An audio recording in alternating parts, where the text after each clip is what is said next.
Welcome to Ask Gwen, everyone.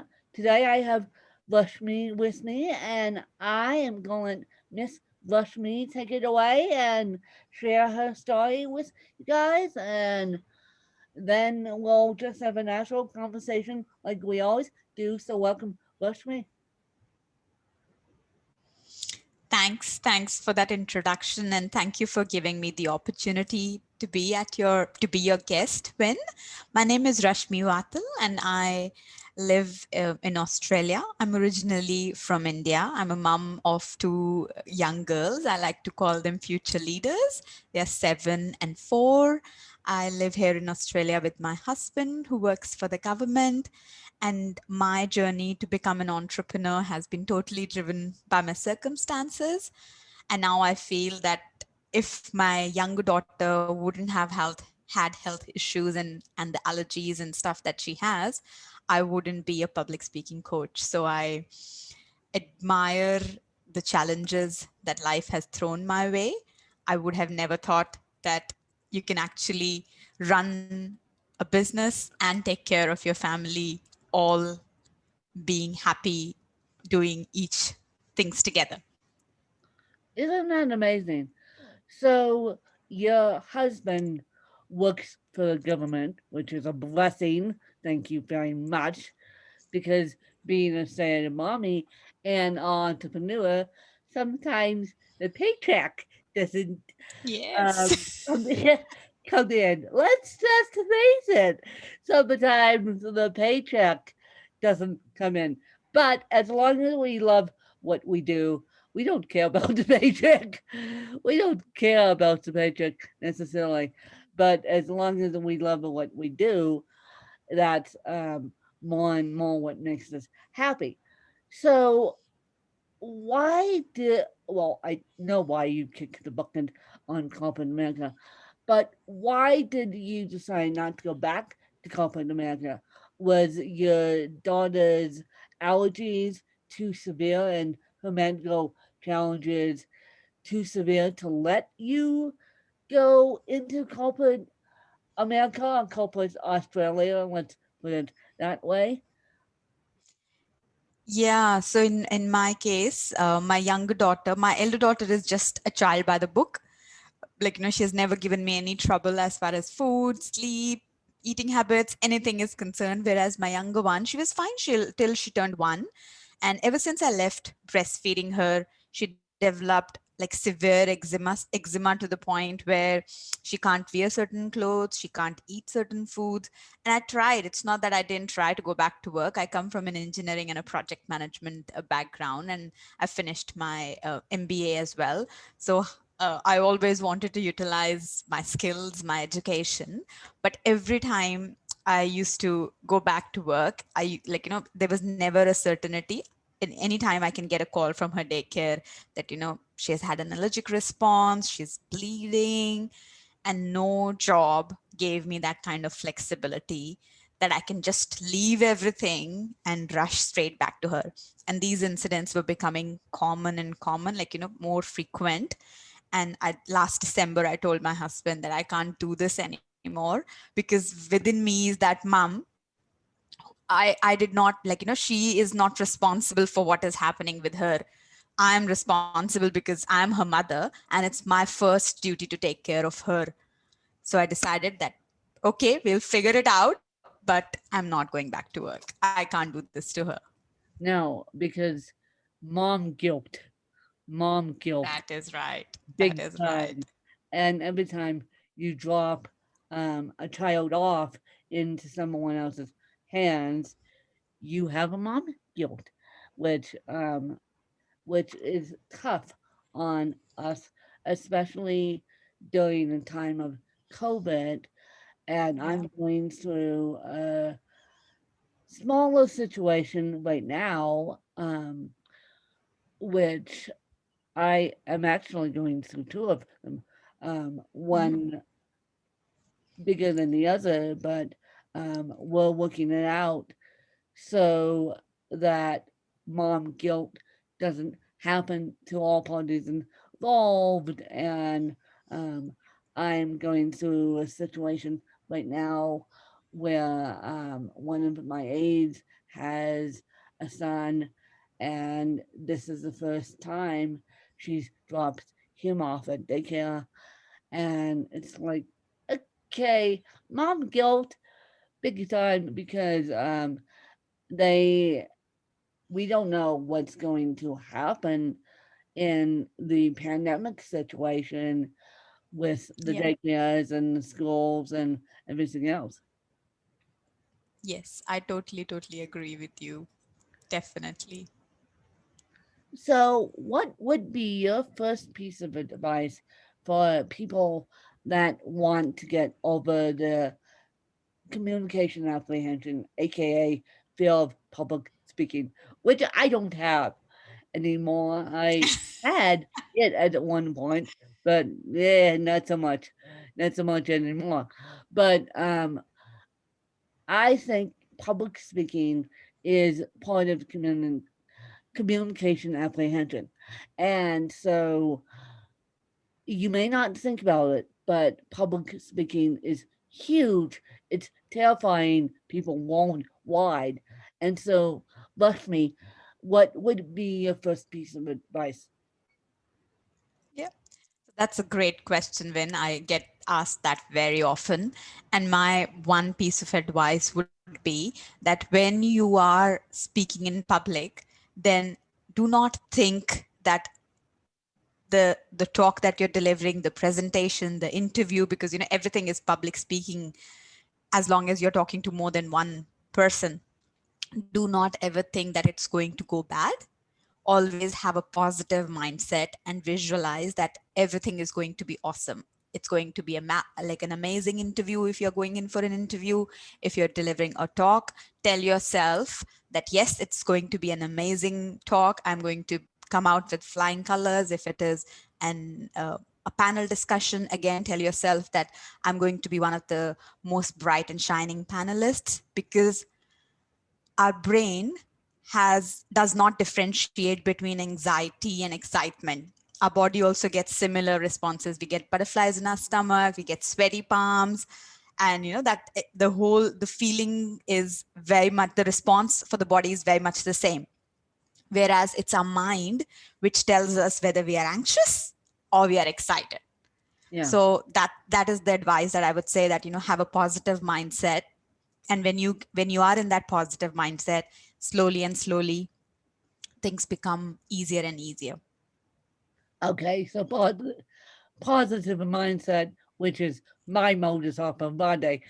As you guys know, I'm in the midst of selling my house slash moving to the East Coast, and I like to think of it. Okay, I will start this project, land on my feet somehow, and I will have a positive mindset about it. And that's the way I always look at things for years, despite cerebral palsy. So the positive mindset is my MO big time, my modus operandi big time. And so, what is your favorite book? My favorite book is The Magic of Thinking Big. I just love that book because that book made me realize that whether you think small or you think big, the effort that is required is the same. So might as well think big. And when I say think big, I really think that, sometimes we just get caught down in little things in life. So as an example, like, today I had some cleaners, a cleaning lady come over to my house because I decided that I'm not going to do any cleaning anymore. It's not my cup of tea. I'm going to give employment to someone else and let the expert do the job. And she was getting very hesitant because it was the first time at my home, and she was getting paid by the hour. But being that perfectionist in her cleaning, she wanted to clean everything. And she was like, oh, I'm so sorry, I couldn't do all my jobs. And I said, that's okay, you're coming here fortnightly, you can do it in the next fortnight. So the message that I'm saying here is that I could have thought small and like, oh my god, I've paid her, but she hasn't done her job. Whereas my magic of thinking big mindset tells me that that's okay. Look at the bigger picture. You had someone come over. She did her best. and she's going to come again in the fortnight. Yeah. So that's my favorite And, book, and um, has totally changed my you perspective. had someone help. Be grateful for the Absolutely. help. Be grateful for the help. And so, if you had to move and only take 5 things with you, and yes, your family and husband could come, what would they be? So I would take my favorite book, definitely, because I like to revisit it whenever I can.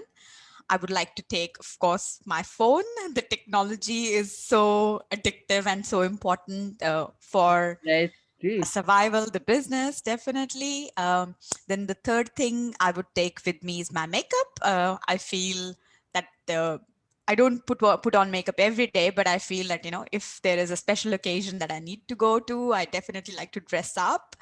I would like to take the fourth thing I would like to take is my favorite pair of shoes. They are very comfortable, so if I have to do walking, I can use them. And I would like to take my bathers. I love swimming. you love swimming. A bathing suit, you guys. I I should have said that when my girlfriend, when we did the announcement about me moving. Although I did say a beach towel, so you guys probably got a hint that you guys probably got a hint that it was a bathing suit. No, I love the ocean too. I love that's one of the reasons why I'm moving is because I love the ocean. I'm a one baby, and I always wanted to. I have friends. I have houses all over the planet, and I have friends actually in Australia, believe it or not.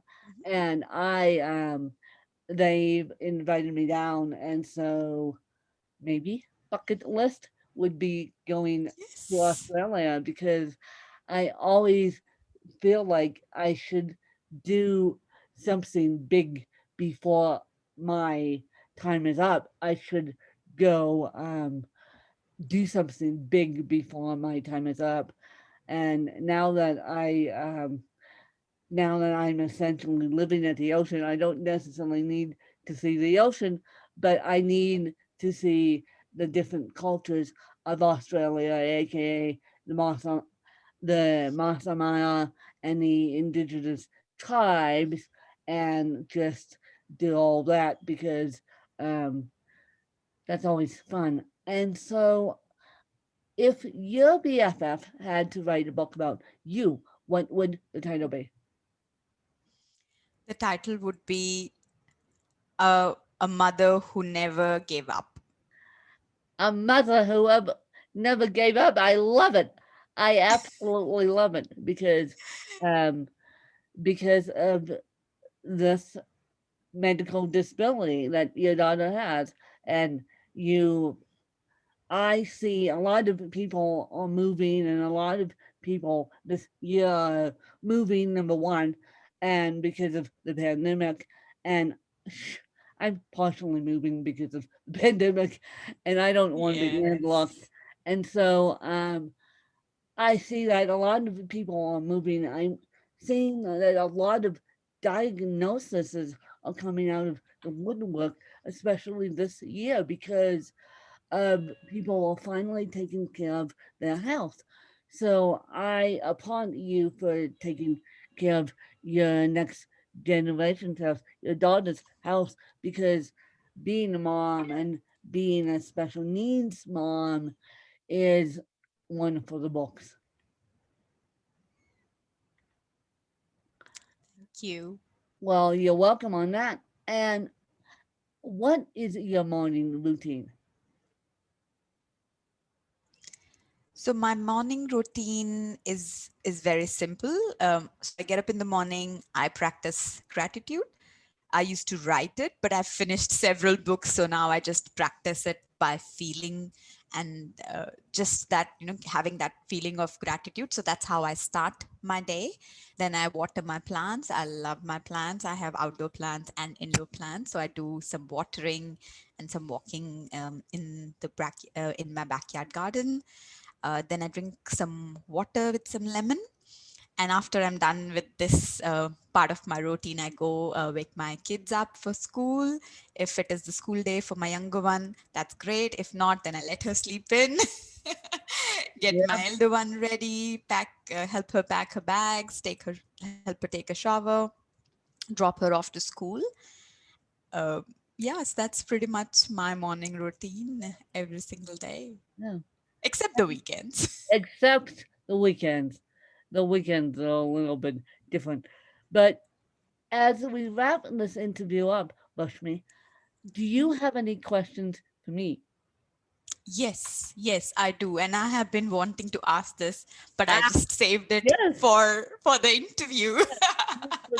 I would love to know, Vin, that how do you manage your time? Like, you're studying, you are in the middle of a move, you do interviews, you do so much. How do you Well, manage your time? I I'm starting because I am in the midst of a move.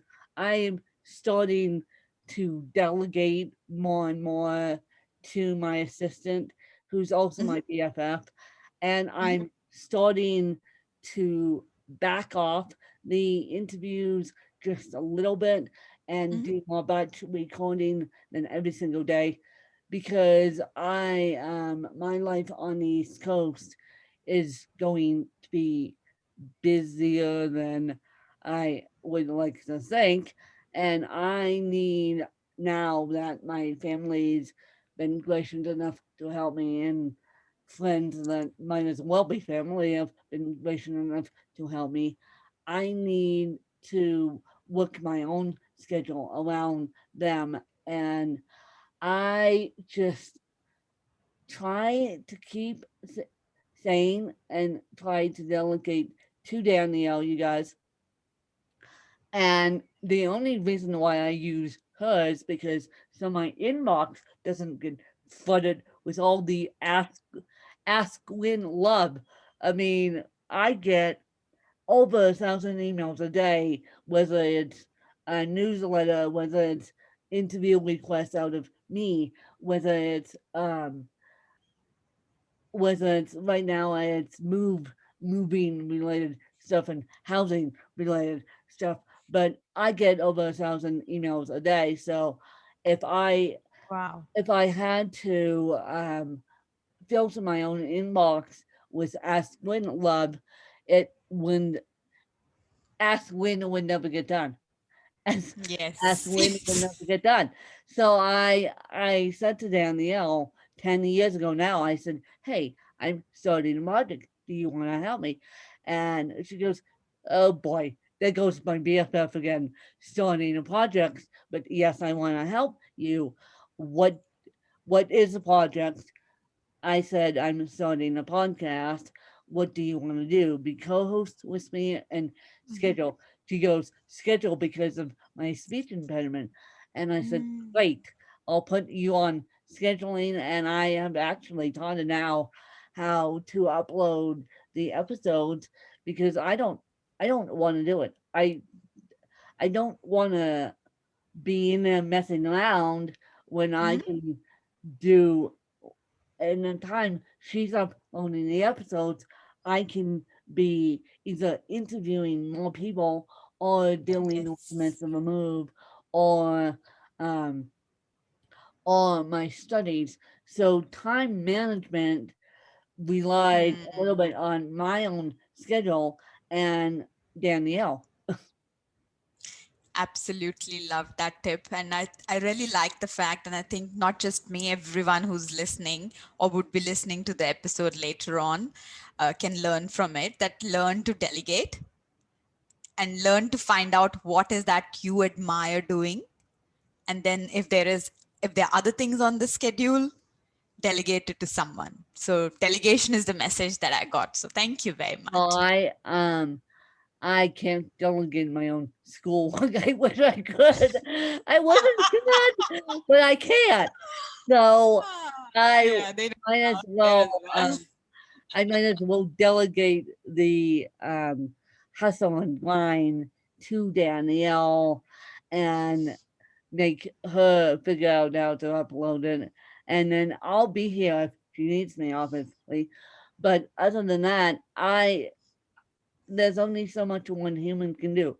So if I Yes. want to focus on school, I need to delegate the podcast to Danielle.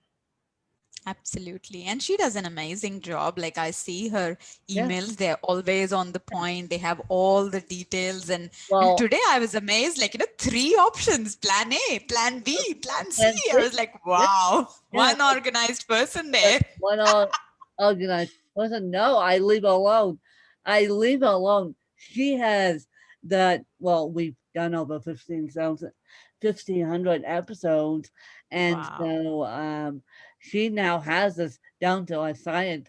I don't mess with it because if I mess with it, and people ask me all the time, "How do Yeah. I reschedule?" I I say email Danielle. I don't have the scheduling. That's right. I have the partial scheduling system, but I don't have the scheduling system in front of me. I can't. I can't. Yeah. I can barely keep track of my own schedule, let alone ask when. That's right. That's beautiful. Thank you very much for sharing that, Vin. Yeah, and I try to keep everyone updated. And as you, I don't know when this episode will come out. Probably in the next couple of weeks. Probably in Sure. December. And so as you guys hear this, trust me, if I fall off the face of the planet in May, yeah, trust me, I'm at the other end, but I need to fall off the face of the planet and just heal what I've been given because I'm dealing with a double diagnosis here. I'm Yeah. 99% sure I have asthma too, Mm, and so therefore I'm sick and tired of being sick. And so I need to now heal my own soul and heal my own body to pick it back up in August. I have decided that on I have decided that I wouldn't be only doing, and Danielle knows this obviously, I wouldn't be only doing podcast recordings 2 days a week, batch mhm. recordings in my office with the door closed, and then I would be, other than that, I would be taking time to heal and appreciate this huge blessing that my family's given me and my friends that might as well be family are now coming out of the woodwork and saying, Mm, you need this, you need to move to sea level, you need to start healing because of what I've been going through in 2019. 2019 was and will still be the most traumatic year of my life. And I thought 2010 was traumatic. Yelza, 2019 was even more traumatic. And then, um, and then of course, 2020 for all of us was just all worlds as our human society got turned upside down. So basically, if you guys listen to this in May or anytime, because people can stumble across the podcast anytime. So just know that I will be doing little to no social media and I will be taking myself on a healing and somewhat spiritual journey. And then I will be back on it in August as soon as I get myself organized down there enough to think straight. And so I will be off the planet in May, you guys. You guys may see a picture and a post here or there. So be be happy with that, you guys, because uh, yeah, that's we'll miss that's all you. I'm doing. That's all I'm doing. And people have asked me, well, why don't you document your journey to these skills? I'm like, yeah, that's going that's going to happen. It may happen. Yeah. It may happen as soon as I find out what's happening today. I may have a better understanding what's happening as of today when we record this, which is now um uh, November 24th. So as Mm, of today, I have meetings about the move, and so I may have a deeper understanding on how much content and how much um, physical space I need to give to this move and how much content I would create because man, it would be fun to document my journey to the East Coast. But with COVID and everything going on, I don't think it's feasible. I mean, I'm trying to figure out do I get tested once I get down there? And the answer right now is no. The answer people keep telling me who move down there and live down in Florida tell me no. Tell me you're gonna be perfectly fine. But I that's just right. wanna make sure that I don't have anything that I didn't break any rules by moving. And I'll have, trust me, you guys, I will have medical documentation with me to say this is why I'm moving in the midst of a pandemic. I will have medical documentation on me to say this is why I'm moving. No, I don't have COVID. If you want to test me, test me. I mean, I'm Yeah. so open to having initial consultations with doctors down in Florida. And if they want to test me, once I tell them I'm coming from Colorado, I'm going, Hmm. they test me. I don't have it. I've been Yeah. stuck in Colorado for for a couple months, and I've been stuck in Colorado since the beginning of March. So I don't have it. I'm very aware of what's going on, and I will be, as I told people, I will be quarantining at my home in Orlando. I won't be going out and about. I will have people coming to me. I Yeah. know those people. I know Yeah. those people. So that's um, one of the other reasons why I don't want to move into assisted living because I called assisted living down there and they go, nope, we're on lockdown. We can't That's right. deal with you. And I'm like, nope, I would rather buy a house and know who's coming in and coming out. Yeah. And I would rather have access to medical care instead of being run by the government, by the state of Florida. I would rather, because even though I won't be landlocked, I am super concerned about Mm, what's going i- on the inside of these assisted living homes and nursing homes and every which way. that's right. So Absolutely. that's my plan to you guys, and hopefully this will come out in December. So and I will keep you guys updated on the plan. And I thank you, Rashmi, for coming on and sharing your story. And I hope you guys enjoyed another fabulous episode of Ask Win. Bye, you guys. Thanks, you guys.